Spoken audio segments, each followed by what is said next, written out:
नमस्कार, स्वागत है आपका। आप देख रहे हैं JNN न्यूज़। मैं हूं राजेश्वर चौहान और इस वक्त हूं मैं दिल्ली यूनिवर्सिटी। जी हां, इस देश में परेशानियां बहुत हैं और आज फिर एक ऐसी ही परेशानी आपके सम्मुख रखने आया हूं जो दलितों से जुड़ी हुई है। जी हां, दौलत राम कॉलेज में एक प्रोफेसर हैं रितु सिंह, डॉक्टर रितु सिंह। उनको हटा दिया गया है उनके पद से। अब इसके पीछे की वजह जो बताई जा रही है वो ये है कि कुल 35 लोगों ने मिलकर उनके खिलाफ शिकायत की थी कि ये अम्बेडकरवाद फैलाती हैं, यहाँ पर जातिवाद फैलाती हैं। कितनी सच्चाई है इस बात में ये तो हमें नहीं पता, हम लोगों से जानेंगे। पर अगर इस मुद्दे पर प्रोफेसर को हटाना कहीं ना कहीं गलत है। और कहा यह भी जा रहा है कि उस स्कूल या जो कॉलेज है उसकी प्रिंसिपल भी एक महिला हैं और जो रितु सिंह को हटाया गया है वो भी गोल्ड मेडलिस्ट बताई जा रही हैं, टॉपर हैं।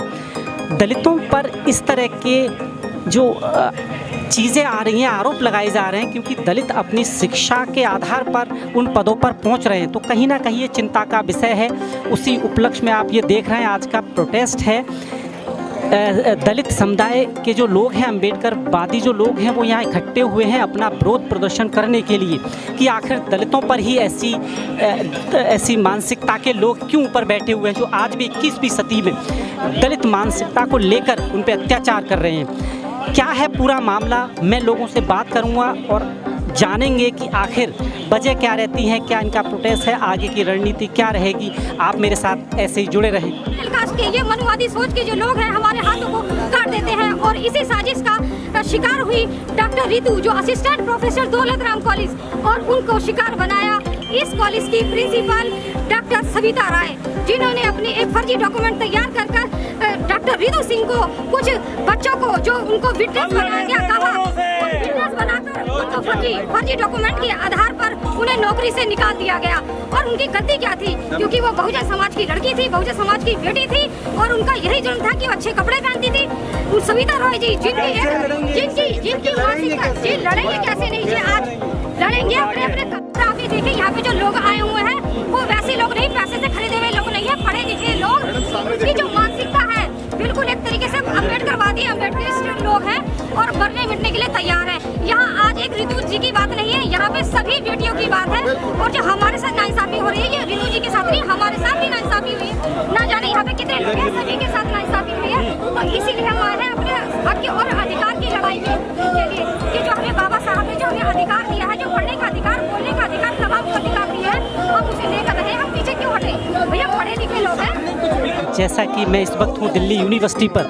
जी हाँ, डॉक्टर रितु सिंह को कुछ कंप्लेन के कारण कुछ लोगों ने, ये आरोप है कि कुछ लोगों ने मिलकर उनके साथ षड्यंत्र रखा और उनको यूनिवर्सिटी से सस्पेंड कर दिया गया। इसी उपलक्ष्य में ये देख रहे हैं, ये धरना है आज का और हम जानते हैं इनसे कि क्या वजह है और क्या रूपरेखा रहेगी आज की। बहुत बहुत स्वागत है आपका आज के प्रोग्राम की। जो आज आप यहाँ पर आए हैं इसकी वजह हमें बताएं। सबसे पहले शुक्रिया आपके चैनल का। और मैं इंदू, एक सोशल एक्टिविस्ट हूँ। और क्या नाम है, आज का जो प्रोग्राम है, जो हमारे ऊपर जो नाइंसाफियाँ हो रही है जो बहुजन समाज को लेकर, इसी को लेकर हम यहाँ पर आज आए हैं कि डॉक्टर रितु, जिन्हें एक फर्जी डॉक्यूमेंट के जरिए दौलत राम कॉलेज की प्रिंसिपल सविता राय द्वारा उन्हें हटा दिया गया है, उसी को उनके हक और अधिकार की लड़ाई के लिए हम उनका साथ देने की इस वजह से हटाया गया है। क्या एलिगेशन लगाए गए हैं उन पर? बिल्कुल एलिगेशन उनके ऊपर कुछ भी नहीं था। उनका मतलब कसूर ये था कि एक बहुजन समाज की लड़की थी, अच्छा पहनती थी, अच्छा बोलती थी, अच्छा अंग्रेजी बोलती थी, जो उनको सविता राय को पसंद नहीं था। अच्छा, उनके साथ जो एलिगेशन लगाया, जो एप्लीकेशन लिख के उनकी कंप्लेन की गई है, उनके साथ ही हैं सारे प्रोफेसर, ऐसा कहा जा रहा है। जो फर्जी डॉक्यूमेंट तैयार किए, 35 जो स्टूडेंटों के फर्जी डॉक्यूमेंट तैयार किए गए, जबकि वो फर्जी स्टूडेंट जांच रिपोर्ट में आ चुके हैं कि वो इस कॉलेज के हैं ही नहीं, कहीं पे भी रिकॉर्ड में उनका नाम नहीं है। फर्जी ढंग से उनको हटाने का साजिश थी। इसमें कितनी सच्चाई है? ये कहा जा रहा है कि उन पे ये आरोप है कि वो अम्बेडकरवाद, जातिवाद को बढ़ावा दे रही थी डॉक्टर रितु सिंह। क्या ये सही वजह है? देखिए, बाबा साहब को मानना कोई गलत बात नहीं है। बाबा साहब हमारे दिल में अधिकार में बसे हुए हैं, अपने अधिकारों की बात करना कोई गलत बात नहीं है। ये गलत बात है कि बढ़ावा दे रही थी, वो अपने हक और अधिकारों की लड़ाई थी और एक अच्छी नौकरी कर रही थी। सबसे बड़ी प्रॉब्लम ये थी कि उन्हें पसंद नहीं थी, अपने वो गुलाम नहीं है, उन्हें गुलाम लोग चाहिए, वो गुलामी नहीं करते। आपका प्रशासन से ये मांग है कि उनको वापस लिया जाए? सबसे बड़ी बात है यहाँ पे डॉक्टर रितु की बात नहीं है, यहाँ पे सभी बहन बेटियों की बात है कि अगर वो अच्छा पढ़ा रही है, उनके अंदर गुण है, तो उन्हें नौकरी पे रखा जाए और सभी तरह जिन्होंने कास्टिज्म जो उनके अंदर भरी पड़ी है उन्हें नौकरी से हटाया जाए। एक चीज बताइए, आज के दौर में दलितों पर इतने ज्यादा अत्याचार सुनने को मिल रहा है, आप भी देख रही हैं, हर जगह है, कारण क्या मानती हैं आप? सबसे बड़ा कारण है कि जो हमारी न्याय व्यवस्था है उसकी लचर स्थिति, क्योंकि वहाँ पर क्या है, हमें न्याय मिल ही नहीं पाता। न्याय पाने में इतना लंबा समय मिलता है, तारीख पे तारीख मिलती रहती है, जिससे जो मुजरिम होते हैं उनके हौसले बुलंद हो जाते हैं, उन्हें पता है कि हमारा कुछ होने वाला नहीं है।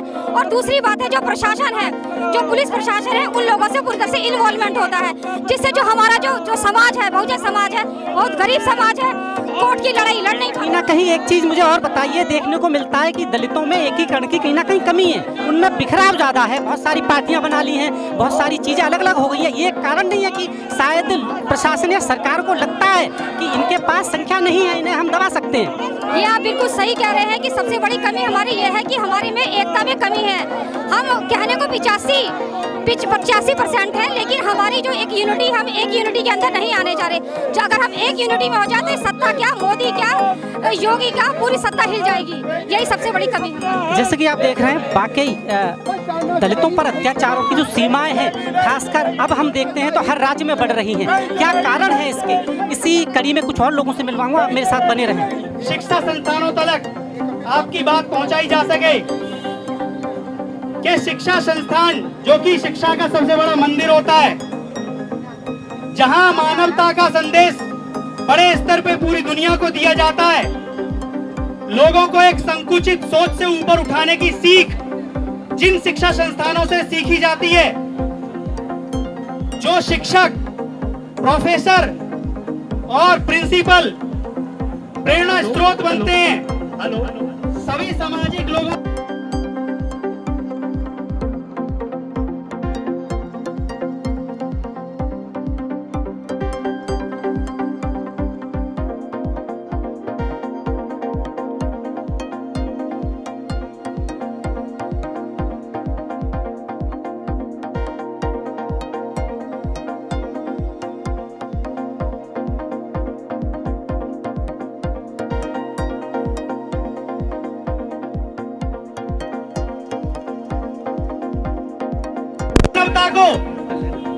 विकास करने के लिए बहुत सारे प्रावधान संविधान में रखे गए हैं, जिनके ऊपर अगर व्यावहारिक कार्रवाई की जाए तो देश ऐसे भाईचारे से जुड़ के एक मजबूत कड़ी में जुड़ता है, जिससे कि देश का विकास स्वाभाविक रूप से होना शुरू होता है।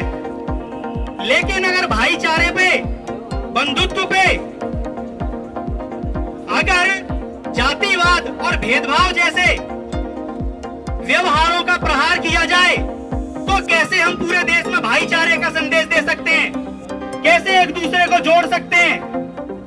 अगर भाईचारे की परिभाषा, स्वतंत्रता की परिभाषा, देश के विकास की परिभाषा, मानवता की परिभाषा, मानवता के विकास की बात कहीं पे सबसे बढ़ के अगर सीखी जाती है, तो वो शिक्षा के संस्थानों में ही सीखी जाती है।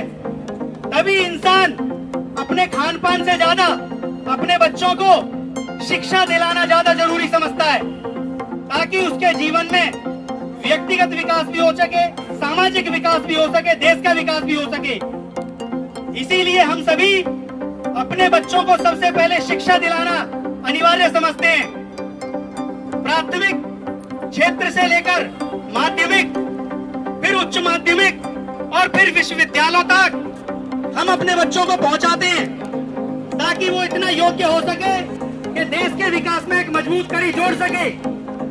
लेकिन उन्हीं शिक्षित शिक्षा के संस्थानों में अगर ऐसी मानसिकता के लोगों को बिठा दिया जाए जो जातिवाद को सबसे ज्यादा महत्व देते हो, जो विश्वविद्यालय में रिक्त पदों को जाति देखकर भरते हो, जातिवाद को देखकर उनकी रिक्तियों को बरकरार रखते हो और पदोन्नति करते हो, तो जातिवाद को ध्यान में रखते हुए, यानी कि शिक्षा के क्षेत्र में हम कितने अच्छे और विकल्प जोड़ सकते हैं, ताकि शिक्षा के क्षेत्र का और विकास किया जा सके, इसको ज्यादा से ज्यादा लोगों तक जोड़ा जा सके, लोगों को इससे जोड़ा जा सके। ये अनुसंधान की बात होती है, अनुसंधान के विषय की बात होती है। लेकिन यहाँ पे तो जातिवाद को कैसे बढ़ावा दिया जाए, इसके अनुसंधान की तैयारी की जा रखी है। और इसके अगर आपको उदाहरण देखने हैं तो आज का विरोध प्रदर्शन जिन बातों को लेके है, वो बातें सबसे बड़ा उदाहरण है कि कुछ प्रोफेसरों को, शिक्षकों को जरा सी बात कहते ही, ट्वीट करते ही गिरफ्तार करने की प्रभावी कार्रवाइयां करवाई जाती हैं। और कुछ लोग भारत की संसद के द्वारा बनाए हुए कानूनों का सीधा सीधा उल्लंघन करते हैं। भारत के संविधान के अनुच्छेदों को द्वारा उल्लेखित और स्थापित प्रावधानों का सीधा सीधा उल्लंघन करते हैं। उसके बड़े बड़े उदाहरण छोड़ते हैं, अपने देश के ही कानून के खिलाफ बड़ी बड़ी कार्रवाइयां करते हैं। फिर भी उनके ऊपर, उनके खिलाफ कोई भी कानूनी प्रक्रिया, कोई भी कानूनी गतिविधि नहीं अपनाई जाती। यह जातिवाद का सबूत नहीं है तो क्या है? यह जातिवाद को बढ़ावा देने का प्रमाण नहीं है तो क्या है? यह सबसे बड़ा प्रमाण है। और अगर आप शिक्षित लोग, सामाजिक लोग, जागरूक लोग इन बातों को अच्छे से जानते हैं और समझते हैं तो शुरुआत में ही इसका विरोध बड़े से बड़े स्तर पे होना चाहिए, बल्कि देशव्यापी स्तर पे होना चाहिए, ताकि शुरुआती दौर में ही ऐसे जातिवाद और भेदभाव जैसे व्यवहारों को करने वाले लोगों की मानसिकता पे रोक लगाई जा सके और इससे आगे बढ़ के भाईचारे को आगे बढ़ाया जा सके, भाईचारे से लोगों को जोड़ा जा सके। अगर जातिवाद, भेदभाव जैसी मानसिकता के लोगों को बढ़ावा मिलता रहेगा तो हमारे देश के संविधान ने अपनी प्रस्तावना के माध्यम से जो हमें भाईचारे की, बंधुता की, स्वतंत्रता की, देश के विकास की सीख सिखाई है, वो कैसे आगे बढ़ सकेगी। तो साथियों, इस मामले में आपका विरोध प्रदर्शन जायज है, संवैधानिक है, कानूनी है। और अगर आप इस मामले पे अपना विरोध जताते हैं, आंदोलन करते हैं, तो पुलिस आपका कुछ नहीं बिगाड़ सकती, पुलिस प्रशासन, क्योंकि देश की जो न्यायपालिका है इस मामले में वो भी आपको अधिकार देती है और आपके अधिकार की सुरक्षा करने में खड़ी है।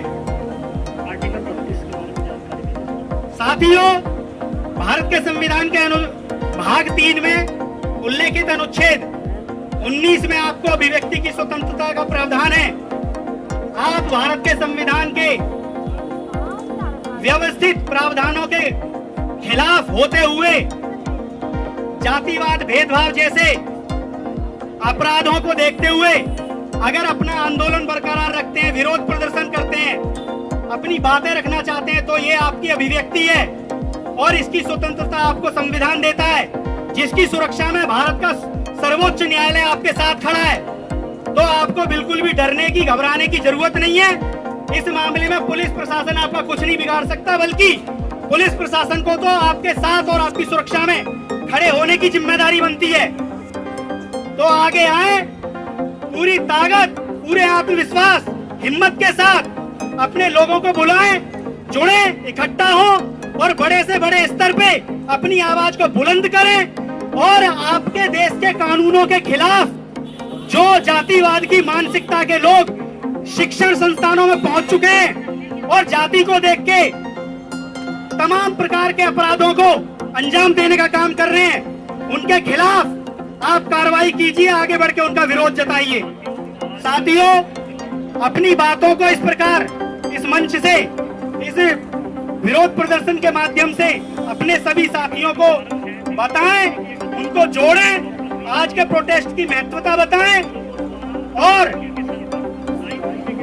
इस विरोध को ज्यादा से ज्यादा सफल करें और ऐसे जातिवादी मानसिकता के जो लोग हैं उनको अपराधी घोषित करवाएं और उनके ऊपर कानूनी, उनके खिलाफ कानूनी कार्रवाई करवाएं और उनको सजा, सख्त से सख्त सजा भी दिलवाने का काम करें।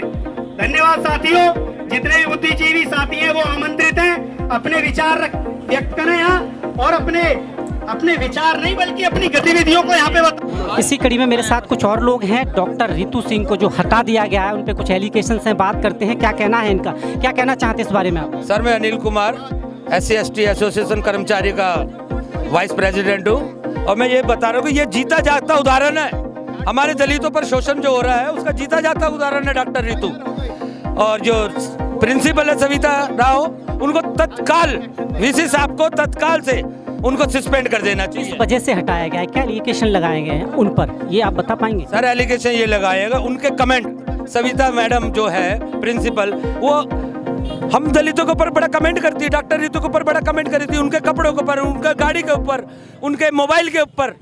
कहती ऐसे को तो मैंने रखना ही नहीं था यहाँ पर, और मैं बिल्कुल नहीं रखूंगी। उन्हें सस्पेंड करने की वजह ये बताई जा रही है कि वो अंबेडकरवाद फैला रही थी, जातिवाद फैलाती, इसमें कितनी सच्चाई है? कोई सच्चाई नहीं है सर, सब झूठ है, सब झूठ है, सब झूठ। सारी फर्जी शिकायतें हैं। बच्चों को अपने साथ मिलाकर के प्रिंसिपल ने 2-4 झूठी कंप्लेंटें लिखवाई उनके खिलाफ, और कुछ नहीं है। उनको चिढ़ लगती थी जब मैडम अपनी पर्सनैलिटी के अंदर आती थी, उन्हें लगती थी कि ये दलित लड़की इतने अच्छे कपड़े क्यों पहनती है, वो गाड़ी में क्यों आती है। तो आप सीधा ये कह रहे हैं कि 20वीं शताब्दी में भी जातिवाद अभी भी हावी है लोगों बिल्कुल हावी पर, है जिसकी सर। वजह से दलितों को आज उभरने का मौका नहीं दे पा रही है, चाहे सरकार हो प्रशासन हो। अब इस बारे में, इस लड़ाई को आप कैसे देखते हैं, कैसे आगे लेके जाएंगे? क्योंकि प्रशासन और सरकार से लड़ना इतना आसान नहीं होता।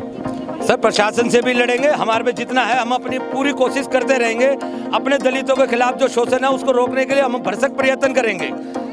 आज के इस राजनीतिक दौर में मुझे ये बताइए कि दलितों की अत्याचार की जो अब केसेस हैं वो दर हर प्रदेश से खबरें आ रही हैं, बढ़ रहा है, और जहाँ न्याय की बात करते हैं न्याय कहीं ना कहीं खो जाता है। क्या वजह मानते हैं? क्या ये वजह नहीं है कि दलितों की यूनिटी कहीं ना कहीं बिखराव है? बहुत सारी पार्टी अलग अलग नाम से दलित बना लेते हैं, उनमें एकीकरण की जो कमी देखी जा रही है, ये वजह नहीं है एक? क्योंकि सरकार प्रशासन ये जानते हैं कि इनमें एकीकरण नहीं है, इसका फायदा कहीं ना कहीं वो उठाते हैं। कैसे देखते हैं इसे? सर अब पहले वाला दलित नहीं रह गया है, अब जो दलित समाज है वो बड़ा पढ़ा लिखा है, और कोने कोने में गांव में बच्चे पढ़े लिख करके ऊपर आ रहे हैं। यही जो इनसे बर्दाश्त नहीं हो रहा, सवर्ण जातियों वालों से बर्दाश्त नहीं हो रहा कि ये गरीबों के वजह दलित जाति के बच्चे इतने पढ़े लिख कैसे जा रहे हैं ऊपर। इसलिए हमारा शोषण और पहले से ज़्यादा बढ़ता जा रहा है। जहाँ वो हमारा रिजल्ट खराब कर देते हैं लोग, हमारे बच्चों को पीछे कर देते हैं। जो हमारे नंबर 1 बच्चे हैं उनका सबसे लिस्ट के अंदर सबसे पीछे नाम होता है।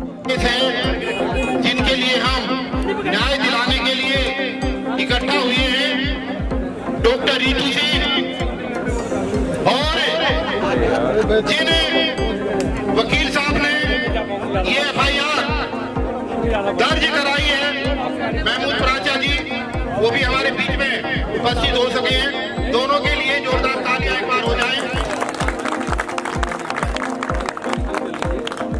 पहले बच्चों की कई बार संघर्ष करो, हम तुम्हारे साथ। जी आप क्या कहना चाहते हैं? सर आपके चैनल के माध्यम से मैं तो इतनी सी बात कहूँगा कि प्रिंसिपल साहिबा को जब उसको अपॉइंट किया गया था, मैडम ने जब अपॉइंट किया था सरिता राव को, जब उन्होंने अपॉइंट किया था उनको, तब उन्होंने उनकी डिग्री देखी थी या नहीं देखी थी? अपॉइंटमेंट ऐसे नहीं होता है।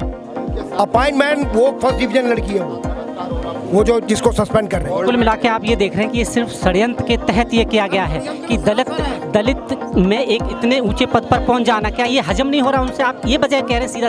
सर साथियों ने जैसा कि बताया, अगर हम साफ कपड़े पहन लेना उनको वो भी खटकता है। वो हो प्रेस वाली कमीज पहनकर आया है, जूते में पॉलिश हो रखी है, आज के समय में भी, और दिल्ली जैसे शहर के अंदर इतना बड़ा कॉलेज दौलतराम कॉलेज, उस दौलतराम कॉलेज की प्रिंसिपल साहिबा, उसको ये देख के परेशानी होती है कि ये मैडम क्यों अच्छी ड्रेस में आई है, ये मैडम अच्छी गाड़ी में क्यों आई है, ये मैडम बच्चों को पढ़ा रही है, ये मैडम बच्चों को क्यों ठीक से पढ़ा रही है। भाई आप ये देखो, यदि वो पढ़ा रही है, उसमें योग्यता है, उसको आपने अपॉइंट किया है, तो उसके बाद डिग्रियाँ कहाँ से आई?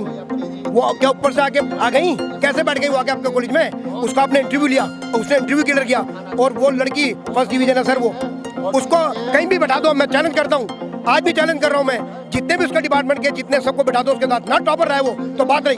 और दूसरी बात ये देखो जी, वो सीधी कहती है कि अम्बेडकर साहब के बारे में बताना कोई गलत है क्या?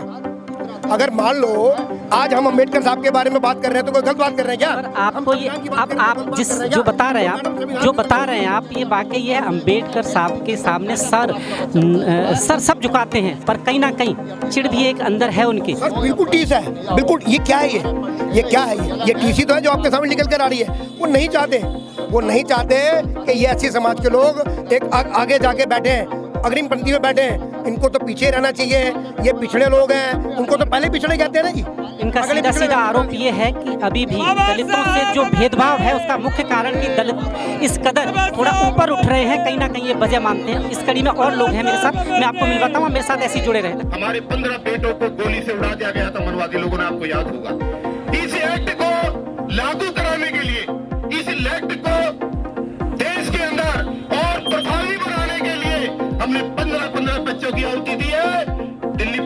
बात को याद रखे कि प्रिंसिपल हो या रजिस्ट्रार, आज नहीं तो कल संगठन है पूरे देश का, इसका नेतृत्व करते हैं राजेश भाई हमारे मौजूद हैं।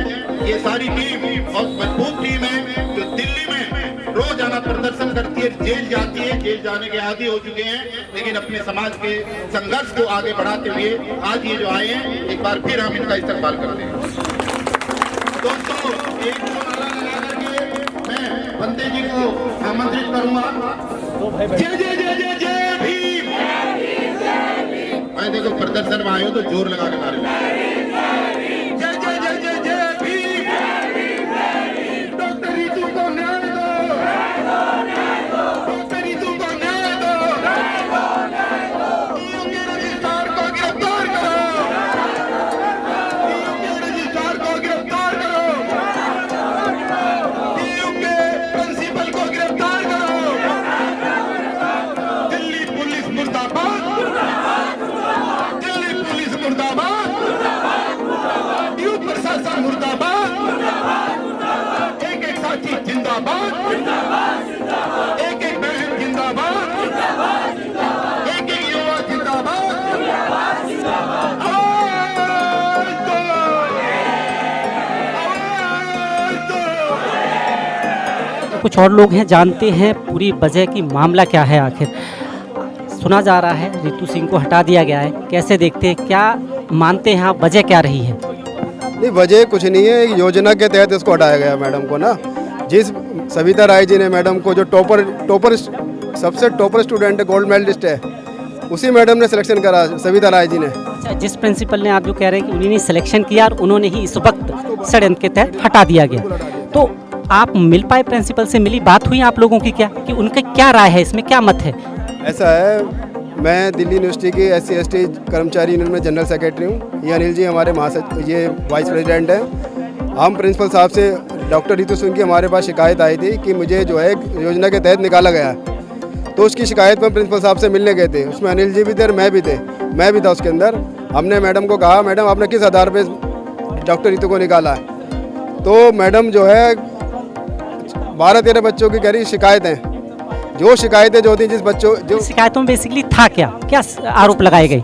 उस बच्चों के सिर्फ नाम लिखे हुए थे, ना कोई रोल नंबर था, ना सेक्शन था। वो टोटली कंप्लेंट फर्जी बिल्कुल फर्जी तो थी। मैं ये जानना चाहता हूँ कि क्या कंप्लेंट थी, मतलब आरोप तो कुछ लगाए होंगे कि ये मैडम हमें ये करती है, मारती है, पीटती है, क्या ऐसे आरोप लगाए?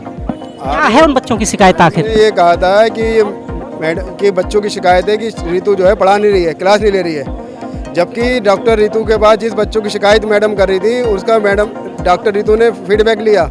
वो कह लेंगे नहीं मैडम, आपके सब्जेक्ट में सबसे अच्छे नंबर है हमारे, और किसी जो डॉक्टर रीतू पढ़ा रही थी सबसे ज़्यादा बच्चे नंबर उसी सब्जेक्ट में लेकर आए हैं, और रीतू के पढ़ाए हुए बच्चे।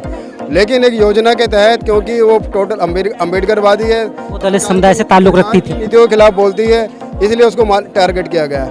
मेरा ये मानना है। तो कुल मिला के आप ये कह रहे हैं कि आज इस शताब्दी में भी, 21 में भी, कि दलित लोग अगर ऊपर जा रहे हैं अपने पढ़ाई या अपनी एजुकेशन की वजह से, तो बड़े ऊपर जो बैठे हुए लोग हैं वो इसको हजम नहीं कर पा रहे हैं। सीधा आप ये कह रहे हैं? बिल्कुल ये सच्चाई है। और मैं कह रहा हूँ, जो डॉक्टर सविता राय है, इनकी अपॉइंटमेंट ही गलत है। ये 5 साल की कोई एक्सटेंशन नहीं है, कॉलेज की गवर्निंग बॉडी ने इनको कोई एक्सटेंशन नहीं दी। अगर इस मामले में कुछ नहीं होता है तो आगे का रास्ता क्या आप कोर्ट जाएंगे? नहीं, कि जब कुछ नहीं होता इस दुनिया में, सरकारें नहीं मानती, तो एक ही रास्ता बचता है। अभी भी शायद लोग जब रोड पे लड़ाई होती है तो आज भी ये कहते हैं कि मैं तुझे कोर्ट में देख लूंगा, वही एक आस्था है। डॉक्टर सविता राय के ऊपर SC/ST एक्ट में केस दर्ज हो चुका है। मैं आपको जानकारी देना चाहता हूँ, SC/ST एक्ट में केस दर्ज हो चुका है और उसमें अंदर कोर्ट में ट्रायल चल रहे हैं मैडम के। और मैडम की जो मैडम ने जमानत के लिए अर्जी दी थी वो भी खारिज हो चुकी है। कुल मिला के ये कि अरेस्ट तो होना ही होगा इसमें। मैं कह रहा हूँ, अरेस्ट से पहले वाइस चांसलर को उसको बर्खास्त करना चाहिए। लोगों का गुस्सा है, वाकई कुछ मामले ऐसे कभी कभी सामने आते हैं जिनके बारे में क्या करें। आप हमारे साथ ऐसे जुड़े रहे, मैं कुछ और लोगों से मिलवाता हूँ। सैनिक दल को और विभिन्न संगठनों को मैं अपनी तरफ से बधाई देता हूँ कि आप लोग सब ऋतु बहन को न्याय दिलाने के लिए यहाँ एकत्रित हुए। मैं करीब 46 वर्ष से 1975 में भंते बना, 46 वर्ष से लगातार जब से देश स्वतंत्र हुआ तब से मैं ढेर सारे आंदोलन देख चुका हूँ। देवली, शादूपुर, बेलछी, बिस्सानपुर, बालिदपुर, अल्मोड़ा, तमाम देश के आंदोलन चले, लेकिन ये जुल्म क्यों होता है, जातिवाद का व्यवहार क्यों होता है, हमारे बच्चों को क्यों मारा जाता है, हमारी बहन बेटियों के साथ बलात्कार क्यों होता है, इसका कारण कभी आपने सोचा? तुम कितने भी नारे लगाते रहना, डॉक्टर अम्बेडकर ने कहा था ये संविधान बहुत अच्छा है, लेकिन इसे इम्प्लीमेंट नहीं किया गया तो मेरे लिए ये 2 कौड़ी का है। आज आप बता दें, हमारे क्या नाम है, डीसी कपिल जी, डीसी कपिल साहब, मैं आपको बता दूं, ये नारे लगाने का वक्त तो है, लेकिन मैं एक बात बता दूं, जुल्म कहां से होता है। मुसलमान पर जुल्म हो रहा है, दलित पर जुल्म हो रहा है, बैकवर्ड पर जुल्म हो रहा है, ओबीसी पर जुल्म हो रहा है, आदिवासियों की बहन बेटियों की अजमतें लूटी जा रही हैं और उनको निर्दोष और बेगुनाहों को नक्सलाइट बना के मारा जा रहा है और मुसलमानों को देशद्रोही और तमाम तरह के उन पे आरोप लगाकर अपना जेल में भेजा जा रहा है। जब कोई व्यवस्था बदलती है, जब किसी देश में परिवर्तन आता है तो सत्ता बदलती है, तो व्यवस्था बदलती है। तुम क्या करोगे? आरएसएस के लोगों ने सारे देश की व्यवस्था पर काबू कर लिया है। आपको बता दूं, 3 तरह से 4 तरह से ये देश चलता है, न्यायपालिका, कार्यपालिका, विधायिका और मीडिया। मीडिया जो यहाँ का हरामखोर है, जो मनुवादी मीडिया है, वो तुम्हारी एक बात को लोगों तक नहीं पहुंचाएगा, लेकिन यदि यहाँ किसी मनुवादी का कुत्ता मर जाता है तो उसकी आवाज पहुंचाएगा। भैंस खो जाती है तो भैंस की आवाज पहुंचाएगा, कोई बिल्ली खो जाती है तो बिल्ली की आवाज पहुंचाएगा। मंत्री जी की बिल्ली खो गई है, उसको तुरंत पता लगाया जाए और तुरंत बिल्ली को पकड़ के घर पे ले आएगी। भैंस खो जाती है, लेकिन हम लोग चिल्लाते हैं क्योंकि हमारी व्यवस्था नहीं है, हमारा कोई भी न्यायपालिका नहीं है। न्यायपालिका में आरएसएस के लोगों ने कब्जा कर लिया है, विधायिका में पूरे के पूरे लोग वो बैठे हैं। इस विधायिका को बनाने वाले कौन है? इस विधायिका को बनाने वाले ओबीसी के लोग हैं, इस विधायिका को बनाने वाले शेड्यूल कास्ट के लोग हैं, इस विधायिका को बनाने वाले एससी और एसटी के लोग हैं। जब तक आप यहाँ की सत्ता को उखाड़ नहीं फेंकोगे तब तक ऐसे ही जुल्म होता रहेगा। सत्ता बदलेगी तो व्यवस्था बदलेगी और 2024 के लिए आप संकल्प कर लो। आपको आंदोलन करने की आवश्यकता नहीं पड़ेगी, आपका बैकलॉग पूरा किया जाएगा, आपके बच्चों को अच्छी जगह एडमिशन मिलेंगे। इन्होंने बच्चों की फीस को 20 गुना कर दिया है, गरीब बच्चा अपने बच्चों को पढ़ा नहीं सकता। जेएनयू से जो बच्चे तैयार होते थे, जो है वो आज 200 गुना वहाँ पर फीस कर दी है। तो जेएनयू को खत्म करने का इन्होंने संकल्प लिया है, मुस्लिम यूनिवर्सिटी को खत्म करने का संकल्प लिया है, लेकिन बीएचयू को खत्म ये नहीं करेंगे, अन्य चीजों को खत्म नहीं करेंगे, क्योंकि यहाँ पर शिक्षा पर पूरा का पूरा कब्जा मनुवादियों का है। और जब तक आप इनको उखाड़ नहीं फेंकोगे तब तक यहाँ पर जुल्म होता रहेगा। जुल्म की उम्र कम नहीं हो सकती। जुल्म कहाँ से आया? जुल्म जाति में से आया। जब तक जाति रहेगी तब तक यहाँ जुल्म रहेगा, जुल्म की उम्र कम नहीं होती। वक्त जिहाद है सभी रक्स का नहीं, वक्त जिहाद है सभी रक्स का नहीं, वो खून का कतरा किसी के अस्त्र का नहीं, बुलावा सरफरोशों का हुआ है मैदान जानदारों का मजीस का नहीं। तुमको बलिदान देने की जरूरत है, तुमको आहुति देने की जरूरत है, तुमको कुर्बान होने की जरूरत है। जब तक ये समाज हमारे बच्चे कुर्बान हुए तो इन्होंने SC/ST एक्ट को वापस लिया। यहाँ पर रोजाना बदलाव होते हैं, विधान में हमारा संशोधन किया जा रहा है, संविधान में रोज संशोधन किया जा रहा है, लेकिन एक बिल ऐसा भी ले आओ कि जातिवाद का विरोध किया जाता है। जातिवाद का बिल एक लाओ कि कोई भी आदमी जाति नहीं लिखेगा, कोई भी शर्मा नहीं लिखेगा, कोई भी पांडे नहीं लिखेगा, लेकिन ये लाएंगे नहीं क्योंकि उसमें इनकी मौज मस्ती है, उसमें इनका कल्याण है। मैं कहना चाहता हूँ कि आप लोग जब तक ये व्यवस्था व्यवस्था बीजेपी की रहेगी। जब तक बीजेपी की गवर्नमेंट आई है, आरएस के लोग हावी हो गए, हमारे बच्चों को मारा जा रहा है। जितेंद्र मेघवाल को मूछ रखने पे मार दिया जाता है, इंद्र मेघवाल को पानी पीते पे कत्ल कर दिया जाता है, अनेकों बहनों के साथ बलात्कार किया जाता है। जब मैं पढ़ता था, जब मैं पॉलिटेक्निक में पढ़ता था, मैं कोई सीधा साधा भंते नहीं बन गया हूँ, जुल्म को सहते सहते यहाँ तक पहुँचा हूँ। आपको बता दूं, जब मैं पढ़ता था हाथरस के एमजी पॉलिटेक्निक में, तो वहाँ पर ढेर सारे सवर्ण लोग, मनुवादी लोग थे। वहाँ पर एक नियम था, शेड्यूल कास्ट और बैकवर्ड के लोग बाद में खाना खाएंगे, पहले ब्राह्मण ठाकुर बनिया खाएंगे, और जब बाद में बचता था तो उसमें नमक मिला देते थे, उसमें बालू मिला देते थे। फिर हम देखते थे, हमने कहा एक लड़के से हमारा साथी था, हमने कहा ऐसे जुल्म कब तक होता रहेगा। हमने उसका विरोध किया तो वहाँ पर गोलियां चलने लगी। हमारे सर में 172 टांके हैं, लेकिन हमने उसका बदला गोली का जवाब गोली से दिया। हमारी तरफ एक मर गया, तब 2 मर गए। हमने कहा फैसला हो गया, उसके बाद जुल्म नहीं हुआ। हमने कहा मैं जीवन में शादी नहीं करूंगा, मैं जीवन में प्रोफेसर नहीं बनूंगा, मैं जीवन में IAS नहीं बनूंगा, मैं अपने उन लोगों को जगाने का काम करूंगा जो लोग भूखे नंगे लोग हैं, जिन पर जुल्म होता है। मैं शिक्षा के लिए काम करूंगा, मैं स्वास्थ्य के लिए काम करूंगा। ये बेईमान लोग 135 140 लोग बैठे हैं पार्लियामेंट में, लेकिन एक भी रिजर्व सीट से जाता है, एक भी नहीं बोलता है।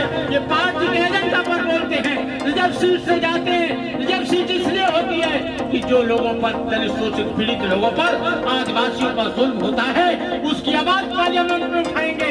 ये 2024 में आए, इनका घुटना खींच लेना, इनकी चड्डी उतार लेना, इनके कपड़े फाड़ देना, इनको अपने बीच में मत आने देना।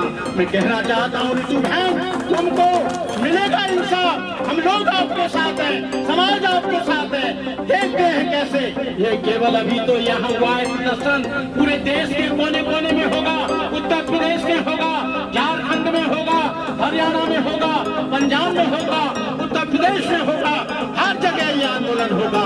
मैं इन्हीं शब्दों के साथ आप लोग नौजवानों से मैं रियाज लेता हूँ, तू इधर उधर की बात न कर, तू इधर उधर की बात न कर। ये काफिला क्यों लुटा? क्योंकि तेरा चोर और लुटेरों से तपासता। मुझे उनसे कोई गिला नहीं, मुझे दुख है तेरी धोखेबाजी पर, तेरे फरेब पर, तेरी गुंडागिरी पर, तेरे तमाम तरह के तेरे गुनाहों पर। कहने का मतलब यह है कि हम लोग उनको सपोर्ट कर देते हैं, वो चुनकर आ जाते हैं। आप पर जुल्म होता है, 5 किलो अनाज देते हैं, 5 किलो अनाज में सारी देश की सत्ता पर काबिज हो जाते हैं। वो झूठे वादे करते हैं, 15 लाख आएगा, 20 लाख आएगा, 2 रुपया भी अकाउंट में नहीं आता है। जितना बड़ा झूठा और जितना बड़ा झूठ बोलने वाले ये लोग हैं, उतना और कोई नहीं। मेरा इन्हीं शब्दों के साथ मैं तमाम बहनों को, तमाम नौजवानों को, तमाम लोगों को मैं अपनी तरफ से बधाई देता हूँ। जब तक है ये चांद सितारे, जब तक है धरती अंबर, भारत रेडी रहेगा, उसका अमर रहेगा अम्बेडकर। एक लड़ाई और है कि संविधान को बचाओ तो भारत बचेगा, संविधान को बचाओ तो सलमान बचेगा, संविधान को बचाओ ये देश बचेगा, संविधान को बचाओ तो भारत बचेगा। आप संविधान को बचाए रखना, ये दूसरा हिंदू राष्ट्र मत बनने देना। हिंदू राष्ट्र कैसे बनेगा? ये देश किसी की कपौती जागीरदारी नहीं है, ये देश मुसलमानों का है, ये देश ईसाइयों का है, ये देश सिखों का है, ये देश बौद्धों का और जैनों का है, ये देश कोई हिंदुओं का नहीं है। यहाँ पर किसी भी तरह से हिंदू राष्ट्र बना तो ये देश को तोड़ने का काम सबसे पहले वो लोग करेंगे जो संविधान को बदलने की बात करते हैं, जो संविधान को बदलने की बात बनारस में बैठकर जो बाबा लोग और तमाम शंकराचार्य कर रहे हैं, उनको तुरंत जेल के सेक्चों में ठोक दिया जाए। उनसे बड़ा देशद्रोही कौन होगा जो संविधान को बदलने की बात करते हैं। मैं इन्हीं शब्दों से आप सब लोगों को अपनी तरफ से मुबारकबाद देता हूँ, धन्यवाद देता हूँ कि आप लोग ऐसे आंदोलित होते रहें और अपने आप से बैकवर्ड को जोड़ना, शेड्यूल कास्ट को जोड़ना, मुसलमानों को जोड़ना, अल्पसंख्यक लोगों को जोड़ना। जब तक तुम तीनों एक नहीं होगे, कभी सोचना मत, तुम पर जुल्म होता रहेगा, अत्याचार होता रहेगा, तुम्हारे मासूम बच्चों के कत्ल होते रहेंगे। इन्हीं शब्दों के साथ जय भीम, नमो बुद्धाय, जय भारत, नमो बुद्धाय। कि डॉक्टर रितु को भी मजबूर होना पड़े, इसीलिए हम सब सम्मानित और समर्पित अम्बेडकराइट्स कार्यकर्ता डॉक्टर ऋतु के सहयोग में, समर्थन में उसके साथ आए हैं, उसको दिखाने और जताने, इस प्रशासन को दिखाने कि डॉक्टर ऋतु अकेली नहीं है, उसके साथ हजारों, सैकड़ों, लाखों अम्बेडकराइट बाबा साहब के मानने वाले, संविधान के मानने वाले, मिशन को चलाने वाले लोग उसके साथ हैं। उसको किसी प्रकार भी घबराने की जरूरत नहीं है। मैं अंत में यही कहना चाहूंगा, क्योंकि प्राचार्य जी इस पर अपनी बात विस्तृत रखेंगे, हम हर तरीके से इस प्रशासन के खिलाफ हैं। और ये दिल्ली की राजधानी में हो रहा है कि पहले तो SC/ST एक्ट जो 1989 में बना था, ये मीडिया के लोग भी सुन लीजिए, कई लोग कहते हैं जी SC/ST एक्ट का बड़ा वायलेशन होता है। पिछली एक सुप्रीम कोर्ट की सरकार ने तो उसको बदलने का काम भी किया था। आज मैं बताना चाहता हूं, कम से कम 20 केसेस में हम SC/ST एक्ट लगवाने जाते हैं जो जेन्युइन केसेस हैं, वीडियो जिनकी वायरल है, जो हमें जाति सूचक शब्दों से कहते हैं। दिल्ली में, दिल्ली के किसी थाने के अंदर SC/ST एक्ट की FIR आसानी से दर्ज नहीं होती, और अगर होती है तो उसके लिए 156(3) की लिए हमें कोर्ट में धक्के खाने पड़ते हैं। इस केस में भी जब बार बार पुलिस थाने जाकर डॉक्टर ऋतु और समर्पित कार्यकर्ता थक गए, तब महमूद प्राचा वकील साहब ने 156(3) में कोर्ट से लड़ाई लड़कर FIR दर्ज कराई। FIR दर्ज होने के बाद उस पर प्रेशर गई, चार्जशीट के बाद भी उसको अरेस्ट नहीं किया। ना प्रशासन उसको टर्मिनेट कर रहा, उस प्रोफेसर को, प्रिंसिपल को, ना रजिस्ट्रार के खिलाफ कोई एक्शन ले रहा है, ना उसको SC/ST एक्ट की जो FIR दर्ज हुई है उसमें उसकी अरेस्ट हो रही है। ये सारा कांड दिल्ली, देश की राजधानी, पार्लियामेंट से 10 किलोमीटर दूर पर हो रहा है। ये सबको दिखाने और जताने की जरूरत है कि हमें बहुत संघर्ष का समय है, बहुत बुरा समय है, हमें इन दमनकारी सरकारों के खिलाफ खड़े होना। और मैं एक बात और कहना चाहूंगा कि अब हमें कोर्ट पर भी ज्यादा विश्वास नहीं रहा। हमारे 20-30 केसेस हैं जो कोर्ट्स में चल रहे हैं, दलितों के एट्रोसिटी के केस चल रहे हैं। हमारी एक बहन है हाथरस की, उसको आज क्या न्याय मिला? हाथरस में इतना जघन्य अपराध किया, रातों रात उसका शव तक पेट्रोल डाल के जला दिया गया। आज कोर्ट्स की भी जो मार्मिकता है, ये जो सुओ मोटो लेने की ताकत, ये शक्ति है, वो बिल्कुल खत्म हो चुकी है। अब हमारे पास केवल एक ही रास्ता बचा है, जो इस देश के कमजोर तबका है, जो गरीब गुरबा है, जो मेहनतकश व्यक्ति है, उसको केवल और केवल सड़कों पर आकर संघर्ष करना पड़ेगा। अदरवाइज हमारा आने वाला समय बहुत खराब हो जाएगा। मैं सभी लोगों से गुजारिश करूंगा कि हम सब लोग रोड पर संघर्ष करें, क्योंकि अब लड़ाई ना हमें उम्मीद सरकारों से बची है, ना हमें न्यायपालिका से बची है, केवल अब रोडों पर आकर ही हमको न्याय के लिए लड़ना पड़ेगा। मैं इन्हीं शब्दों के साथ बहुत बहुत दिल से धन्यवाद करता हूं कि आप सब लोग आए हैं, और हमारे बीच में प्राचा जी आ गए, डॉक्टर ऋतु भी आ गए, वो भी अपनी बात रखेंगी। जय जय जय जय करके हाथ खड़ा करके लगाए, जय जय जय जय जय भीम, जय जय जय जय जय भीम, जय जय जय जय जय भीम। अब मैं और इसके लिए बहुत बहुत धन्यवाद करती सभी साथियों का। साथियों, हमारी एकता में बल होगा तो हम ऋतु मैडम को न्याय दिलाएंगे पूरी तरह। जय जय जय जय जय भीम, जय जय जय जय जय भीम। चार कदम की टक्कर पे, चार कदम की टक्कर पे महिला साथी जिंदाबाद, महिला साथी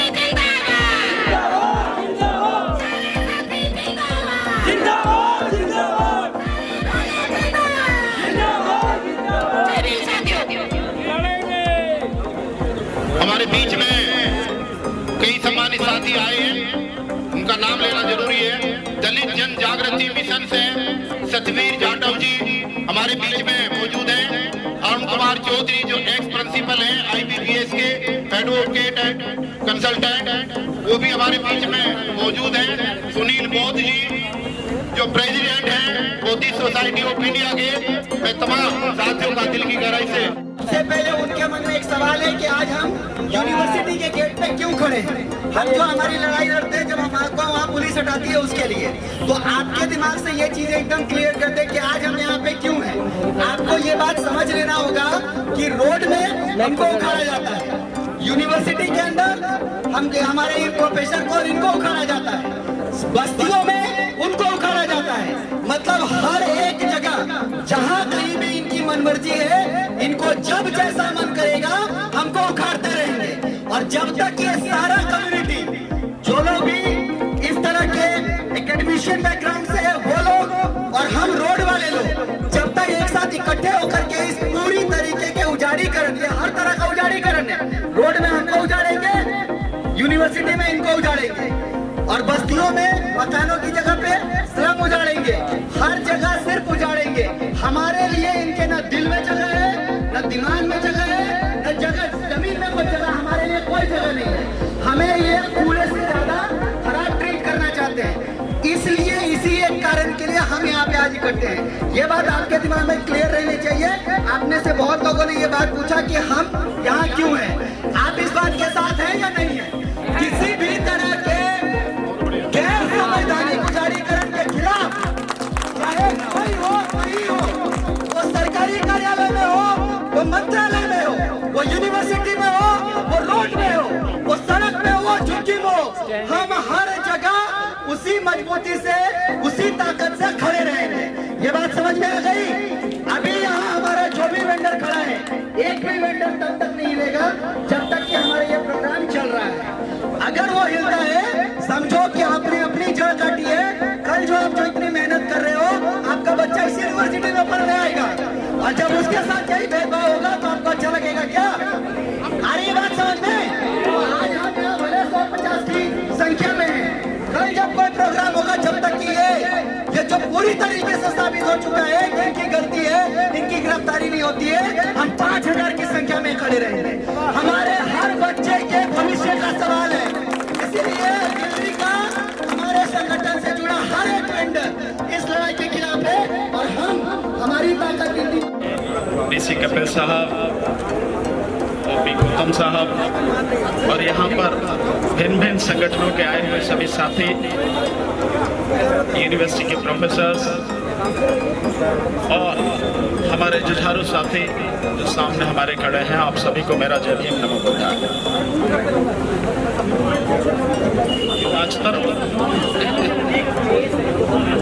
साथियों, बहुत दुख की बात है, वैसे तो मैं मानता हूं कि जो मुझे भत्ते जी ने कहा है, अब उसके अलावा कोई रास्ता तो बचा नहीं है कि इनको सत्ता से उखाड़ के फेंको और सत्ता अपने हाथ में लो, और भीख किसी से नहीं मांगो, अपने आप वहां उस कुर्सी पर बैठकर अपनी कलम से न्याय करें। अब यही वक्त आ गया है, और मैं बार बार कहता हूं कि 2024 के बाद अब कुछ बचना भी नहीं है। डॉक्टर रितु की लड़ाई बहुत ही जेन्युइन लड़ाई है। दिल्ली यूनिवर्सिटी में जो सेंट्रल की यूनिवर्सिटी है और देश की राजधानी में है, वहां अगर इतनी गंदी मानसिकता के लोग प्रिंसिपल बने हुए हैं जो जाति के नाम पर अत्याचार करते हैं, अन्याय करते हैं, और फिर भी उनके खिलाफ कोई कार्रवाई नहीं होती है, इससे बड़ी दुखद बात क्या होगी? जिस तरह से महमूद भाई ने संघर्ष करके अदालत के माध्यम से एफआईआर कराई, इन्वेस्टिगेशन क्योंकि एससी एसटी के मसलों में एसीपी करता है, तो पहले कोई एक शर्मा एसीपी था, उसको हटाया गया, और दूसरा जो आया उसने तो बेड़ा गर्क ही कर दिया। और मैं कहता हूं अगर कहीं मिल जाए तो उसके कपड़े फाड़ने में कसर मत छोड़ना कि वो हमारे अंदर का भेड़िया है, हमारे ही समाज का आदमी है। केशव नाम है उसका। पिछली बार जब हाईकोर्ट में ये डेट लगी थी कैंसिलेशन के लिए, तो हम लोग सब हाईकोर्ट में थे। उसी ने कहा, कोर्ट में कहा, कोर्ट की ऑर्डर शीट में लिखा है ये कि हम उन्हें अरेस्ट नहीं करेंगे, किसी तरह की हम कोई उनके खिलाफ कार्रवाई नहीं करेंगे, ये कोर्ट में कहा उसने। तो हमारा ही आदमी एसीपी होके हमारे ही खिलाफ अन्याय करता हो, क्या उनको दंड नहीं मिलना चाहिए? मैं समझता हूँ बंटी जी ने जैसा कहा कि ये जो आपके एमएलए एमपी बैठे हैं, जबकि अब आए आपके बीच में वोट मांगने, तो इनकी चड्डी तक उतार लो। ऐसे इन अधिकारियों की भी हमें दुर्गत करनी होगी, सामाजिक बहिष्कार करना होगा, तभी इनको भी अकल आएगी। लेकिन प्रशासन ये ना समझे, पुलिस प्रशासन ये ना समझे कि अगर तुमने चार्जशीट फाइल करवा ली चालाकी से और अरेस्ट नहीं किया तो बाकी कोई कार्रवाई नहीं होगी। निश्चित रूप से होगी, उस एसीपी के खिलाफ तो होगी ही होगी, औरों के खिलाफ भी होगी जो लोग इनको बचाने में लगे हैं, प्रिंसिपल को, रजिस्ट्रार को। इन लोगों को तत्काल प्रभाव से उन्हें बर्खास्त करना चाहिए, केवल सस्पेंड नहीं, बिल्कुल नौकरी से उन्हें टर्मिनेट करना चाहिए, क्योंकि इतना जगत का अपराध उन लोगों ने किया। मैं अभी 4 दिन मध्य प्रदेश में था, सुबह ही अभी पहुंचा हूं। अन्याय कहां तक होते हैं आप इसका अंदाजा लगा लीजिए। वहां की भी बताता हूं, लेकिन यहां की बता रहा हूं आपको कि 2700 प्रोफेसर की जगह हमारी खाली पड़ी है दिल्ली यूनिवर्सिटी में, भरी नहीं जा रही, 2700। इसके अलावा एक यहाँ का मुख्यमंत्री है केजरीवाल, बड़े ढोल पीटता कि मैंने ये किया, मैंने वो किया, वो किया। उसी केजरीवाल ने सरकारी स्कूल 50 सरकारी स्कूलों को मर्ज कर दिया, और वही केजरीवाल कहता है कि 4 लाख बच्चे प्राइवेट स्कूलों से निकल के सरकारी स्कूलों में आ गए। जब सरकारी स्कूलों में आ गए तो सरकारी स्कूलों की संख्या हमें ज्यादा चाहिए या उनको मर्ज करके आप कम कर रहे हो, इसी से उसकी बेईमानी आप समझ सकते हो। तो डॉक्टर रितु संघर्ष करो, हम तुम्हारे साथ हैं। रितु संघर्ष करो, रितु संघर्ष करो, जय भीम, जय भीम, जय भीम, जय भीम, जय भीम, जय भीम, जय भारत, जय भारत, जय संविधान, जय संविधान। बहुत बहुत शुक्रिया।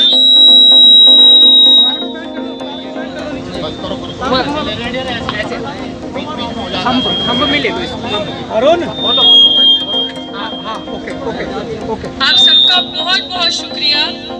शायद मैं नाम से सबको नहीं जानती हूँ, लेकिन जितने भी लोग आए हैं, मेरे लेफ्ट से लेके राइट से लेके और सेंटर तक, और मेरे पीछे जो खड़े हैं, आप सबका तहे दिल से बहुत बहुत शुक्रिया। आज जो लोग हमें यहाँ खड़े सुन भी रहे हैं, ना यहाँ लेफ्ट है, ना यहाँ राइट है, ना यहाँ सेंटर है।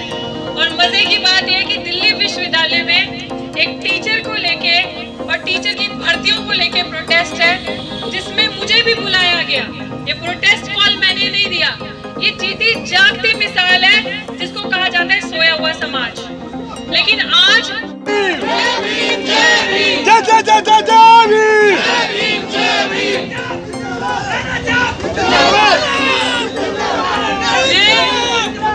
मैं आप सबसे जिंदाबाद, मैं आप सबसे बस ज्यादा बात नहीं करूंगी आज। मेरा हृदय सच में, मैं कभी इमोशनल नहीं होती हूँ, मैं बड़ी प्रैक्टिकल होती हूँ, और हमेशा संघर्ष का रास्ता मैंने चुना है। मेरे पास 1 साल के अंदर अनेकों ऑफर आए दिलाली के, अनेकों इस तरीके से प्रपोजल्स ऑफर्स आए कि चुप हो जाओ, आपकी नौकरी लगा देंगे, परमानेंट कर देंगे।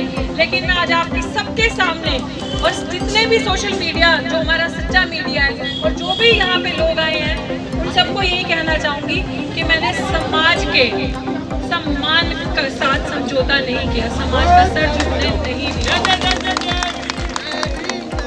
मेरे को सिर्फ और सिर्फ एक ही चीज लगी कि दलाली और बेईमानी का रास्ता बड़ा आसान है, लेकिन इस तरीके से समाज का गला घुटता जाएगा। और ये लड़ाई डॉक्टर रितु की नहीं है, ये लड़ाई बिल्कुल भी डॉक्टर रितु की नहीं है। ये लड़ाई उन बच्चियों की, उन बच्चों की जो आने वाले या जो बीत गए, जिनका इन्हीं बेईमान हुक्मरानों ने गला घोटा है, और बेईमानी NFS करके, नॉट सूटेबल करके गला घोट के उनकी जगह दूसरे कैंडिडेट्स को UR के पढ़ाया गया। न जाने SC ST OBC की कितनी सीटें खाई हैं, 2700 तो एक मोटा मोटा आंकड़ा है, हजारों, अगर 62 से आंकड़ा लगा लो तो हजारों के हिसाब से हमारी सीटें हैं, जिनको अगर हम जो अभी आज कहते हैं, जब पिक्चर रिलीज होती है तो एक ट्रेलर होता है, यहाँ पुलिस भी खड़ी है, सुन ले। आज मैंने कभी भी अपनी लड़ाई के लिए आवाज नहीं उठाई होगी इतनी मुखर से, जितनी मुखरता से, जितनी जोर से मैं दूसरों की लड़ाई के लिए हमेशा खड़ी हूँ। आज भी मैं उन्हीं सीटों के लिए, उन्हीं लोगों के लिए लड़ रही हूँ, अपने समाज के लिए लड़ रही हूँ। ये एक मिसाल कह लो, चाहे कुछ भी कह लो, लेकिन मैं कह रही हूँ, जब तक मेरी आखिरी सांस रहेगी, मैं तब तक अपने समाज के लिए लड़ूंगी, अपने समाज के सम्मान के लिए लड़ूंगी, अधिकार के लिए लड़ूंगी, क्योंकि हम सबको शासक बनना है और ऐसे बेईमान लोगों को यहाँ से भगाना है। ये यूनिवर्सिटी हमारी है, ये हमारा न्याय मंदिर है, ये हमारा अधिकार है। हमारे बच्चे हजारों के हिसाब से जो सपना देखते हैं और जो दिल्ली विश्वविद्यालय के दरवाजे तक पहुंच भी नहीं पाते, जो ये इस तरीके के लोग उनके अधिकार मारते हैं, फर्जी दस्तावेज लगा के उनको भगाते हैं यूनिवर्सिटी से, उनके साथ नाइंसाफी होती है, इस तरीके से उनका गला और ना घुटे और हमारे बच्चे सर उठा के सम्मान से विश्वविद्यालय में आकर पढ़े और पढ़ाएं, ये उनके अधिकारों की लड़ाई है, उनके सम्मान की लड़ाई है। आप सबका बहुत बहुत शुक्रिया। जितनी महिलाएं यहाँ पे आई हैं, जितने संगठन यहाँ पे आए, चाहे वो समता सैनिक दल है, जो अभी DC कपिल जी ने जिन सबके नाम लिए, और डॉक्टर सागर भी यहाँ पे अगर सुन रहे हैं तो आगे आ जाए और यहाँ पे बोल चुके हैं। मैं चाहती हूँ कि टूटा तो नहीं आया यहाँ पे दिल्ली यूनिवर्सिटी टीचिंग एसोसिएशन से, लेकिन टूट गया। आज आप सुन लो सारे दिल्ली यूनिवर्सिटी वालों से। जी जी बनते जी, आप सबको मेरा सादर प्रणाम, और पूजिए जितने भी बनते जी यहाँ पे खड़े हैं, आए हैं, शुक्रिया आप सबका। आपके बिना वाकई में हमारी लड़ाई अधूरी होती है, और आप सबने यहाँ पे आकर ये बता दिया, वाकई में सही कह रहे हैं, टूटा हम सबकी एकता से आज टूटा, टूटा हम सबकी एकता से आज टूटा। और आज इस संघर्ष में लेकर के दिखा दिया कि हमें किसी की जरूरत नहीं है। बहुजन एकता जिंदाबाद, बहुजन एकता जिंदाबाद। टूटा जातिवादी मानसिकता में टूटा। टूटा, सागर सर ने बिल्कुल सही कहा कि टूटा जातिवादी टूटा है। मुझे अभी तक वो चीज याद है कि जब मेरा संघर्ष शुरू हुआ था, कोई भी ऐसा ऊंची जाति का इंसान टूटा का नहीं जो मेरे को आके कहता कि आपका मैटर सुलझा देंगे, आपको नौकरी दिलवा देंगे, आपको न्याय मिलेगा। मैंने एक ही चीज कही कि जॉब नहीं चाहिए, जस्टिस चाहिए, जस्टिस चाहिए, सिर्फ और सिर्फ न्याय चाहिए। और आज हम इस लेवल तक पहुंच चुके हैं कि नौकरियां सिर्फ डॉक्टर रितु को नहीं चाहिए, नौकरी मेरे पूरे समाज को चाहिए, लेकिन स्वाभिमान के साथ, सम्मान के साथ। नौकरी ना दलाली के साथ चाहिए, ना आपकी जी हजूरी करके चाहिए। जो हमारा मेरिट है, पोटेंशियल है, उस हिसाब से हमें सम्मान के साथ नौकरी चाहिए, सम्मान के साथ जीने का अधिकार चाहिए। मैं आप सबका शुक्रिया अदा करती हूँ।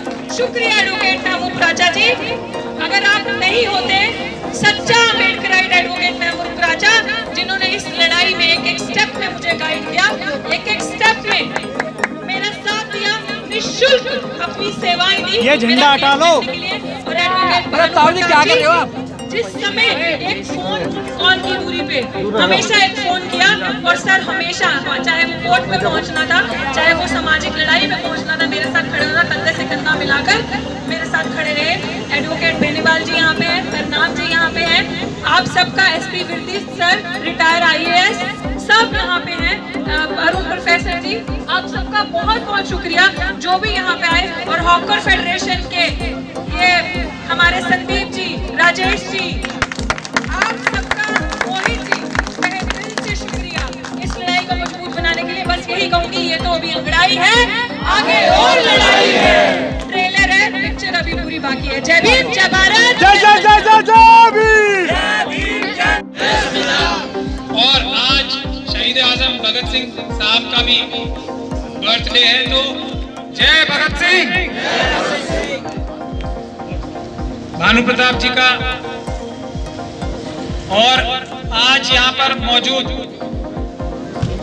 जो भी लोग आए हैं SC ST OBC माइनॉरिटीज के, वो सभी मुझे देख के बहुत खुशी भी हो रही है, गर्व भी हो रहा है कि ये सभी लोग वो हैं जो प्रताड़ित हैं, जिन्होंने कुछ ना कुछ नुकसान उठाया है।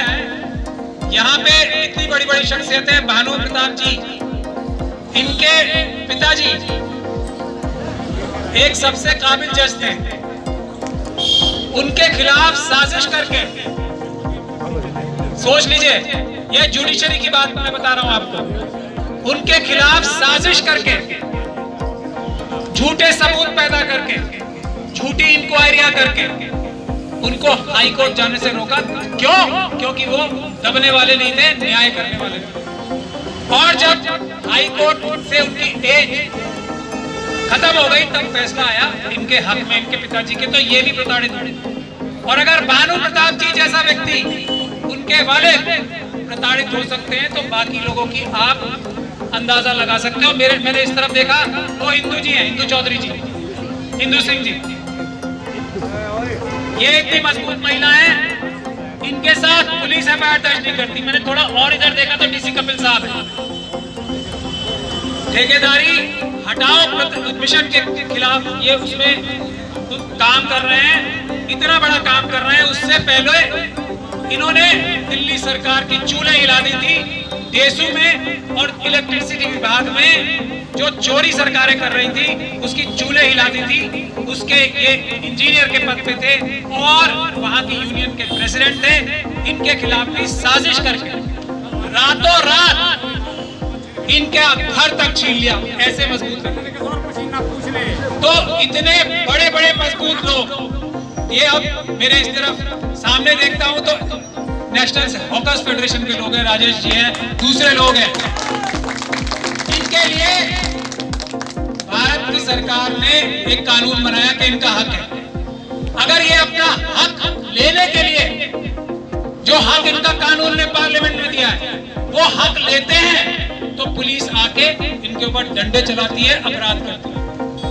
तो आज जो ये जमावड़ा है वो ना सिर्फ SC ST OBC के लोगों का है बल्कि ऐसे लोगों का है जो किसी ना किसी रूप से जबरदस्त तरीके से प्रताड़ित हैं, और उससे भी बड़ी बात जबरदस्त तरीके से लड़ाई लड़ने वाले हैं, दुश्मनों को हराने वाले हैं।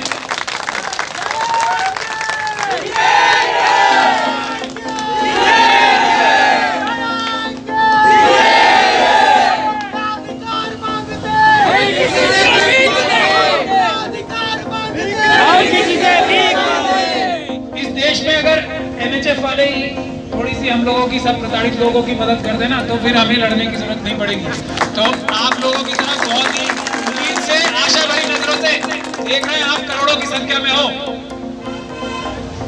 और आपका हक जो है छीना जा रहा है ऐसे, तो आप लोग ही हम सबकी मदद करते हैं। समता सैनिक दल जो बाबा साहब डॉक्टर भीमराव अंबेडकर ने स्वयं बनाया था, इसमें हमें अभी 2 दिन पहले उनका सम्मेलन था, वहां बाबा साहब के जो पौत्र हैं वो भी थे और इसके वो मुख्य संरक्षक हैं। तो ये RSS से पहले समता सैनिक दल बना था 24 में, 25 में RSS बना था। बाबा साहब का आइडिया लेके ही ये RSS बना था। तो हम लोगों ने तो बाबा साहब का मिशन शायद मजबूती से नहीं पकड़ा, उसी की वजह से RSS आज इतनी मजबूत हुई है। हिंदू राष्ट्र बनाने की तरफ बड़े बड़े कदम उठाए जा रहे हैं। वो मनुस्मृति जो बाबा साहब ने 1927 में जलाई थी, उसको भारत, और उसके बाद भारत का संविधान बनाया था, उसको भारत के संविधान को खत्म करके मनुस्मृति दोबारा लागू करने की जो है साजिश हो रही है। थोड़ा और उधर देखता हूँ तो हरनाम जी खड़े हैं वहां पे, वो भी बहुत संघर्ष कर रहे हैं। थोड़ा वो ऐसा सोचते हैं कि ये जो मनुवादी हैं ये शायद कभी न्याय करेंगे। इनकी जो सामर्थ्य है, इनकी जो कैपेबिलिटी है, इनका जो टैलेंट है, उसका 100% नहीं तो 2-3% तो इनको रिटर्न मिलेगा ही। ये इनकी गलतफहमी है मेरे हिसाब से, दूर होते होते हो जाएगा। न्याय SC ST OBC और माइनॉरिटीज जो हम लोग हैं वही ईमानदार by birth, by genetics, by genes होते हैं। बाकी सब लोग जगह जो बच जाते हैं लोग, वो बेईमानी करते हैं, वो नाइंसाफी करते हैं, वो जुल्म करते हैं। उनमें से कुछ मुट्ठी भर लोग ऐसे हो सकते हैं जो अपनी जीन्स के खिलाफ जाते हैं, ईमानदार होते हैं या इंसाफ करने वाले होते हैं। तो हरनाम जी जैसे लोगों को ऐसे मुट्ठी भर लोगों में से कोई कभी मिलेगा नहीं, और संघर्ष करते रहेंगे, करते रहेंगे, करते रहेंगे। सारा काम ये करेंगे, मलाई बाकी बचे हुए लोग करेंगे। आखिर में मैं आता हूं डॉक्टर ऋतु। अभी बहुत सारे लोगों ने कहा, हमारे दिल्ली यूनिवर्सिटी के जो SC ST कर्मचारी यूनियन के प्रेसिडेंट साहब भी यहाँ मौजूद हैं, ये भी संघर्ष करने के लिए आगे आ रहे हैं। ऐसे लोगों की जरूरत है, ऐसे लोगों की जरूरत नहीं है। राजवीर सिंह साहब, ऐसे लोगों की जरूरत नहीं है जो पीड़ा तो समझते हैं लेकिन पीड़ा के लिए संघर्ष करने के लिए आगे नहीं आ रहे। और आज मुझे खुशी है, टूटा के लोगों से हमने बहुत रिक्वेस्ट की। सागर सर तो हैं यहाँ, डूटा के यहाँ सागर सर हैं SDTF के। मैं डूटा की बात कर रहा हूँ, सागर सर हैं, हमारे हैं। टूटा में रहे थे, वो हरनाम सिंह जी का एग्जाम्पल दे रहा था ना कि सबसे ज्यादा डिजर्व ये करते हैं और इनके अलावा कोई डिजर्व भी नहीं करता।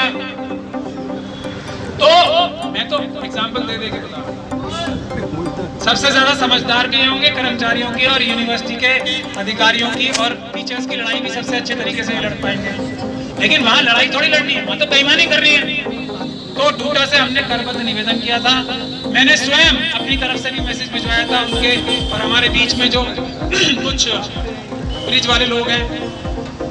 शुरू में जब डॉक्टर रितु सिंह एक कमजोर शख्सियत लग रही थी उन्हें, टूटा साहब को, टूटा वालों को, तो बड़ी आगे आके मदद कर रहे थे कि हम इस कमजोर महिला की मदद करेंगे, लेकिन उसको अधिकार दिलाएंगे। जब अधिकार दिलाने की बात आ जाएगी तो उसमें आज यहाँ मौजूद नहीं है, मुझे बड़ा दुख है। मैं चाहता हूँ कि वो मेरी बात सुने और लीड लें ये साबित करने के लिए कि टूटा के अंदर भी कुछ ईमानदार लोग बाकी हैं। डॉक्टर रितु से अच्छा केस, डॉक्टर रितु से मजबूत केस इस वक्त दिल्ली यूनिवर्सिटी में किसी का नहीं है। और ऐसा मैं क्यों कह रहा हूँ? इसलिए कह रहा हूँ कि डॉक्टर रितु अपनी लड़ाई नहीं लड़ रही, इनके पास ऑप्शन है ऑक्सफोर्ड यूनिवर्सिटी में जाके प्रोफेसर होने। ये दौलत राम की प्रिंसिपल और यहाँ पे जो वाइस चांसलर और रजिस्ट्रार साहब बैठे हैं ना, इस बात को सुन ले, मैं इस बात की गारंटी दे रहा हूँ, ये ऑक्सफोर्ड यूनिवर्सिटी में नौकरी इन्हें मिल सकती है। अब दौलत राम कॉलेज जो है मेरे ख्याल से ऑक्सफोर्ड यूनिवर्सिटी से तो कम ही होगा ना, और वहाँ की प्रिंसिपल तो बिल्कुल ही नालायक है। मैं कह रहा हूं नालायक, नालायक, नालायक, नालायक, बेईमान है, बेईमान है, बेईमान है, बेईमान है।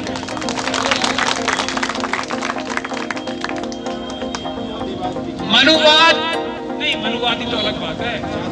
ये इनकॉम्पिटेंट है, इनकॉम्पिटेंट है, इनकॉम्पिटेंट है। डॉक्टर रितु के साथ तो अलग बात। डॉक्टर रितु के साथ बैठकर किसी भी टॉपिक पे मैं चैलेंज करता हूं, अगर वो किसी भी टॉपिक पे बैठ के डिबेट कर ले और पूरी दुनिया ना देख ले कि डॉक्टर रितु को अगर 100 आता है तो उन्हें 2 आता है, और ऐसी डॉक्टर रितु को ये इनकॉम्पिटेंट जो है प्रिंसिपल वो निकालेगी। निकालने की हैसियत क्या है? और निकालने के लिए जो एकलव्य का कॉन्सेप्ट है ना, मैं अभी उनके मन में वो मनुवाद बैठा है महिला होने के बावजूद, वो तो अलग बात है। जो एकलव्य का एग्जाम्पल है ना, सबसे बेस्ट था वो। एक तरफ सब, एक तरफ वो अकेला, तब भी इंफीरियोरिटी कॉम्प्लेक्स होना था। यही कॉन्सेप्ट है ना एकलव्य का। तो इसको छल कपट से, मेरी समझ से तो यही है, छल कपट से भावनाओं में लेकर उसका अंगूठा लिया। क्यों? क्योंकि अगर एकलव्य का कॉन्सेप्ट, एकलव्य खड़ा रहेगा तो उसके सामने सब जो है बौने नजर आएंगे। यही आज डॉक्टर रितु के साथ हो रहा है। तो अब हटाएं कैसे? ये तो सबसे अच्छी है, हर तरीके से सबसे अच्छी है, तो अब हटाएं कैसे? तो हम डॉक्यूमेंट फोर्ज करेंगे, छल और कपट। 35 बच्चे की कंप्लेंट फाइल की है। जब सवाल ये पूछे गए कि और उसको हाई कोर्ट में फाइल किया, हौसला देखो बेईमानियों का और बेईमानी करने का। ये हौसला देखो कि हमारे खिलाफ कोई एक्शन नहीं होगा, हम चोरी करें, डकैती डालें, कुछ भी करें, हमारे खिलाफ एक्शन नहीं होगा, क्योंकि हमारे लोग सिस्टम में हर जगह बैठे हैं। ये हौसला यहां से आता है। यही हो रहा है ना, 2700 नौकरियां चुराई हैं, डकैती डाली है, 2700 नौकरियां जो कम से कम है। और सागर साहब से मैं कह रहा था, तो सागर साहब से बात करके मुझे ऐसे लग रहा है करीब 1 लाख नौकरियां चुरा रखी हैं। जैसा कि आप देख रहे हैं, मैं आपको पल पल की जानकारी दे रहा हूं, कई लोगों से भी आपको मिलवा चुका हूं, उनकी बातें सुनवा चुका हूं। और जैसा अभी आप देख रहे हैं कि जिनके बारे में ये प्रोटेस्ट हो रहा है, डॉक्टर रितु सिंह वो भी आ चुकी हैं, वो अपनी बात रखेंगी। और साथ ही साथ सुप्रीम कोर्ट के लॉयर हैं महबूब प्राचा साहब, वो भी आ चुके हैं, और एक भानु प्रताप लॉयर हैं, वो भी यहाँ पर हैं, वो भी अपनी बात रखेंगे, क्योंकि इस केस को वही हैंडल कर रहे हैं। लोग ये कह रहे हैं कि जो एडवोकेट हैं महबूब प्राचा साहब, उन्होंने ही कानून के माध्यम से लड़ाई लड़कर जो प्रिंसिपल हैं उनके खिलाफ FIR दर्ज करवाई है, परंतु अभी तक अरेस्टिंग नहीं हुई है प्रिंसिपल की। और रितु सिंह भी यहाँ पर हैं, वो भी अपना बातें रखेंगी, आपको बताएंगी कि क्या उनके साथ हो रहा है। ऐसे ही आप मेरे साथ जुड़े रहें। आप देख रहे हैं JNN न्यूज़। बहुत बहुत धन्यवाद। नमस्कार।